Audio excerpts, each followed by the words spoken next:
mwenyewe. Sasa ni akili za mwanadamu zilimfundisha hivi ndio nafaa kupika. Lakini akili ya Mungu tunayomtegemea anasema tupikiaje nyama? Anasema ukawatungie methali nyumba ya nini? Ya kuasi.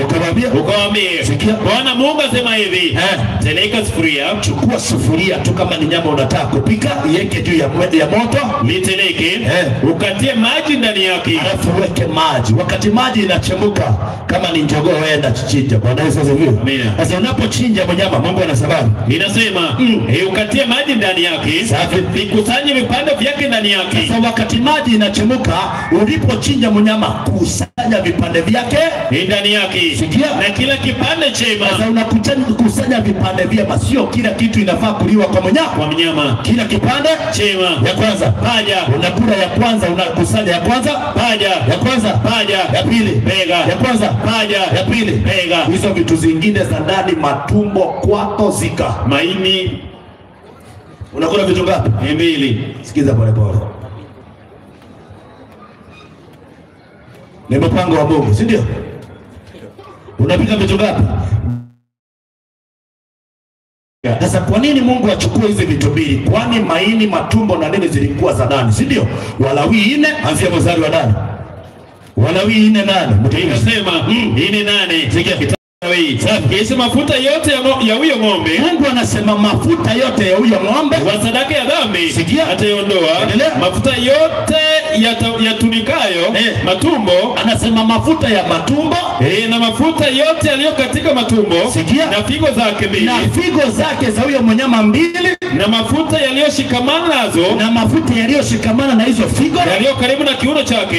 Na kitambi kilicho katika ini. Na kitambi kilicho katika mahini. Pamoja na hizo figo, pamoja na hizo vitu vyote, haya yote ataondoa vile kama yanavyoondolewa katika ng'ombe wa kuchinjwa kwa sadaka ya amani. Kama vile ng'ombe anachinjwa, vinaondolewa, vinawekwa kando, vilikuwa viondolewe, viwekwe kando. Kisha huyo kuhani atayateketeza juu ya madhabahu. Sasa vitu vya ndani vilikuwa vya Mungu.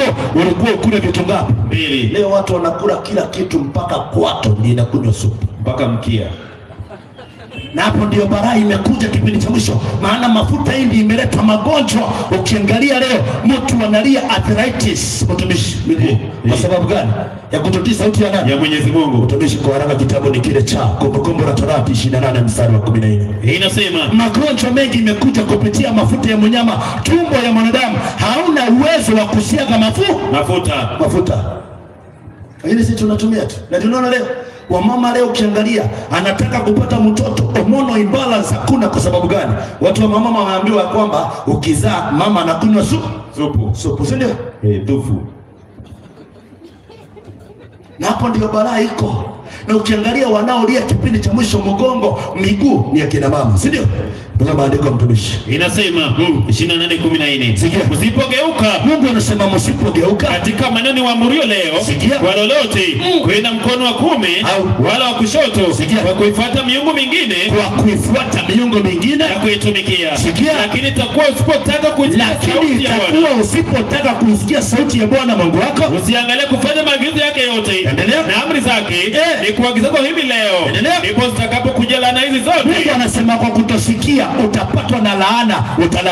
Utalaaniwa mjini, utalaaniwa na mashambani. Sasa kwa kutosikia sauti, maagizo ya Mungu, ni laana gani zimeshika watu? Mstari wa 21 na 22 inasema Bwana atakuambatanisha na tauni. Kwa kutotii sauti ya Mungu, Mungu ataleta tauni, magonjwa. Hata atakapokuja kuondoka katika nchi ungea kuimariki. Sasa Mungu ataleta magonjwa kama gani? Mstari wa 22 inasema Bwana atakupiga kwa kifua kikuu. Tunaona TB imekuja kwa kutumia vyakula vya mnyama, si ndio? Mafuta ambayo inapatikana kwa cheese na maziwa, si ndio?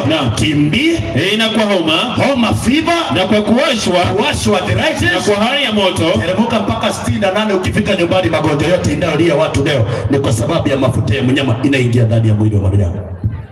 Ili ukiambia watu wanakwambia hapana, wacha tukule, si ndio?